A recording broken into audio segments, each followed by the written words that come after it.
Coming up on this live Wednesday morning edition of Daily Iowan TV, expanding cabinet, meet the latest addition to UISG's executive branch. And later, see which new eatery is hitting up Iowa City. We have some big news about the first game against Wyoming on the Hawkeye football front. And yet another update on the Iowa quarterback race. It's been a sunny day today, but it doesn't look like it's going to stay that way for very long. Find out more in weather. All that and more coming up. Daily Iowan TV starts now.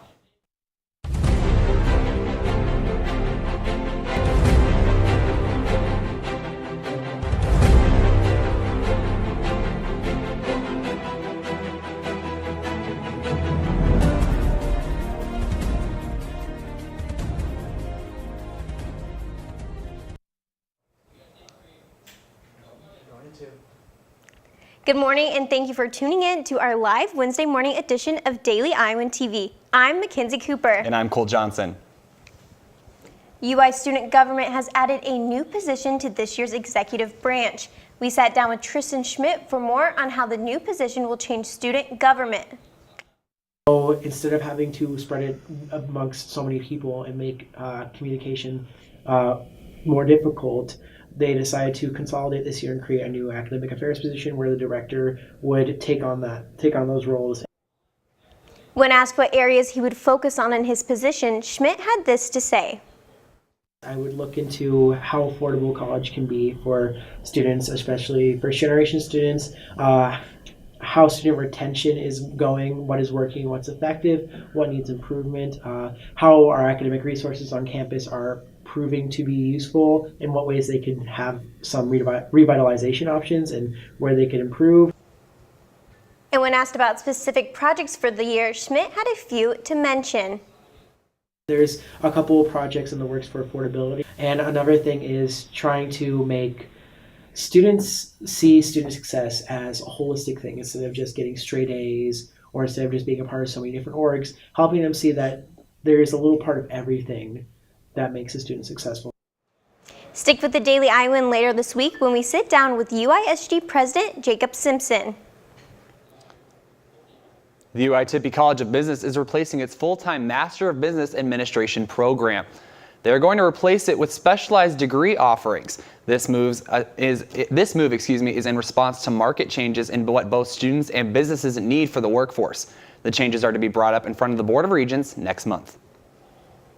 The biannual student job fair is being held today from 11 a.m. to 3 p.m. in the IMU main lounge.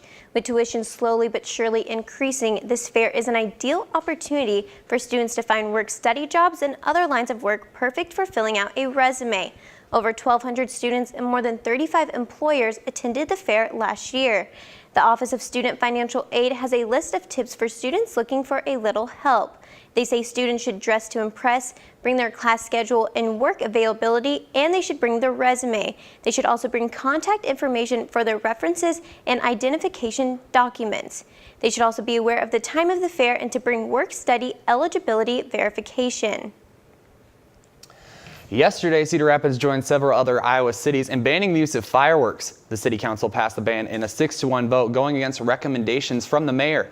This means that the selling and purchasing of fireworks will be moved to specifically permitted industrial areas. Fines for a lack of compliance will start at $250.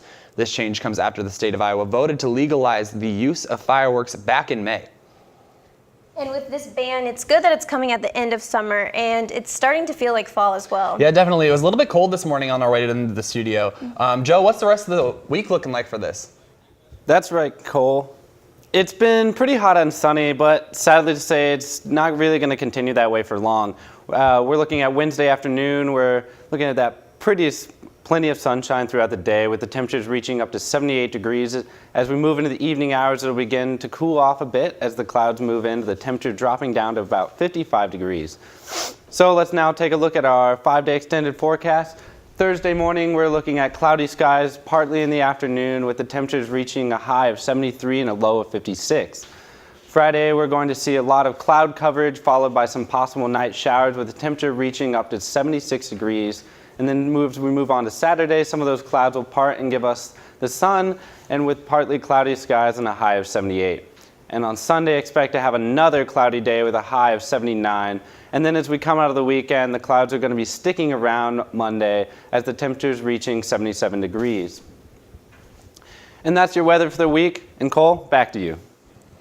Iowa GOP leader and state treasurer candidate John Thompson has had a temporary restraining order placed against him after allegations of stalking.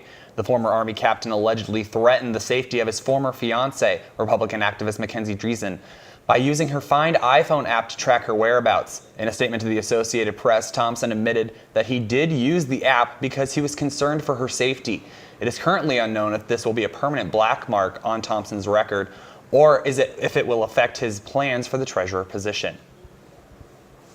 Citizens of Iowa City can now cast their vote for a bond proposed for the school district. The proposed bond is worth $192 million. It's considered the largest bond for K-12 education in the history of the state. The majority of the funds from the bond are supposed to go to the facilities master plan. The focus of this plan is improvement amenities and buildings. Early voting can be done at the Johnson County Auditor's Office at 913 South Dubuque Street, weekdays from 7:45 a.m. to 5:30 p.m. all the way to September 11th. Iowa City has added another restaurant to downtown with the opening of Blaze Pizza. Blaze Pizza is a fast food pizza place that was founded in 2012. When it first started, they had only 2 stores, and now today they have over 200. It's a little different than the normal pizza joint, though. You get to build your own personal pizza right before your eyes, adding a variety of different sauce, cheese, meat, and veggies. Build your own pizza fast enough for lunch. So between classes, you don't have to wait for your pizza. And it's also all to yourself. You don't have to share.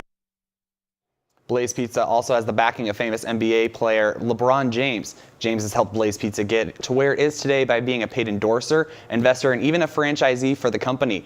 This has helped make Blaze Pizza into the fastest growing restaurant chain in America. Well, it's starting to feel like fall, which means that Hawkeye football is right around the corner, which I'm so excited about. Yeah, definitely. I can't wait to get back into Kinnick, watch the team, have a great season this year. Let's toss it over to the sports studio for more. Guys?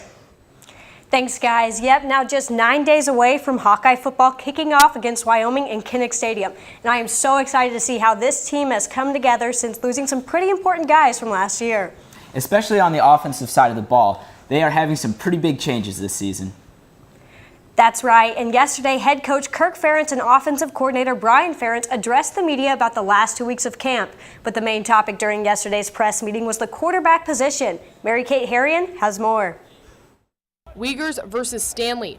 The big question since last spring and all of summer for Hawkeye football has been who will be Iowa's starting quarterback this season. And now just less than 2 weeks away from Iowa's first game of the year against Wyoming, and that question has still not been answered. But the uncertainty does not seem to worry the players or coaches. As I said, I think both guys have improved, and but nobody's really pulling away from each other. So it's still neck and neck, and we continue to rotate the guys with the 1s and 2s. So at some point we're going to have to make a decision here. It'll happen sometime between now and Monday for sure. Anything we do, we try to make a staff decision. We try to make a consensus, and then ultimately there's a chain of command and decisions have to be made. But right now, I mean, there's no division.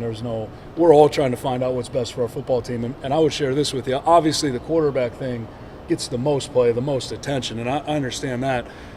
But we have other position battles going on too, and there's other spots where we're trying to find out who those guys are going to be. So, every day we're having personnel discussions and trying to put our best 11 on the field. They're both outstanding young people, first of all. They're both really good students. That's not always tied into being a good quarterback, but just the way they carry themselves, they carry themselves like quarterbacks. Every year you evaluate differently and let guys compete.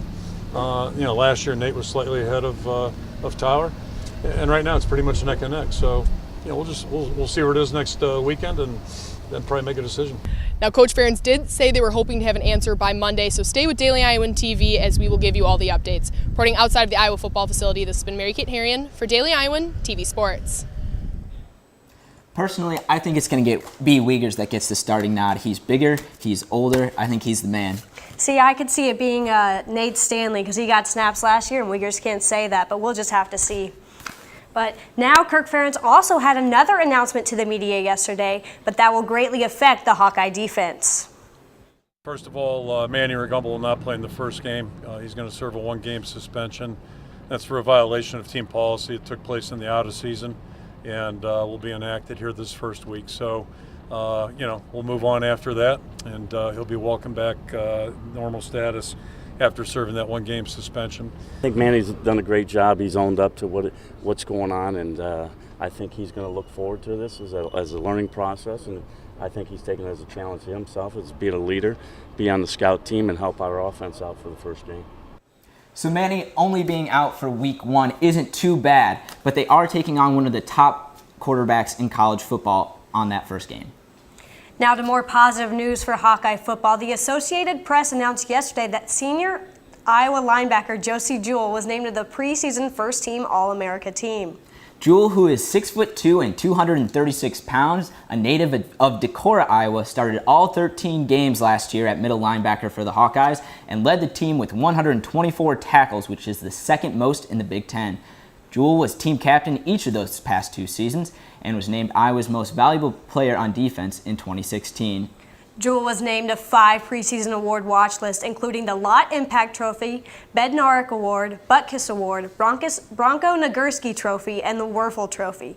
In addition, Jewell was named preseason first-team All-American, first-team All-Big Ten by Athlon Sports and College Sports Madness, and a Big Ten preseason player to watch in the Sports Illustrated Top 30 College Football Player. Jewell joins 3 other Big Ten players, running back Saquon Barkley from Penn State, tight end Mike Gesicki from Penn State, and center Billy Price from Ohio State. We have your final score from Iowa baseball's game last night in Taiwan. Japan took down USA 11-5 in their 3rd game, leaving them now 2-1 in the games. Matt Hoig hit a 3-run home run to give the Hawks the early 3-0 lead, but pitcher Kyle Schimpf gave up 5 runs and 4 earned on 3 hits in 1 inning of relief. USA finished with just 8 hits, and sophomore Lorenzo Elian tallied a multi-hit game, finishing 2 for 4 with a double and an RBI. USA will face the top seed from Pool A on Friday at 5:30 a.m. Central Time. So look for those updates on our Friday morning show. Iowa volleyball starts their season on Friday, but the big game everyone is talking about will take place on Saturday in Long Beach. That's right, Lucy. They will match up against the reigning national champions from last year, Stanford.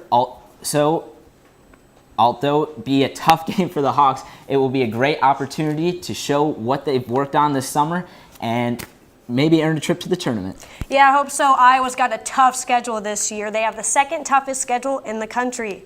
But make sure to come back tomorrow morning for updates from Iowa baseball's game against, which will take place on Friday. We'll also hear from Thomas Gilman on his preparation for the World Championships this Friday, August 25th. Guys, back to you. That's the end of our live Wednesday morning broadcast of Daily Iowan TV. Be sure to tune in to Monday through Friday at 8:30 a.m. to dailyiowan.com for all the latest local news. And make sure to pick up your copy of the Daily Iowan. And also for breaking updates, follow our Twitter at the Daily Iowan. And I'm Cole Johnson. And I'm Mackenzie Cooper. From all of us here at Daily Iowan TV, thanks for tuning in. Have a great day.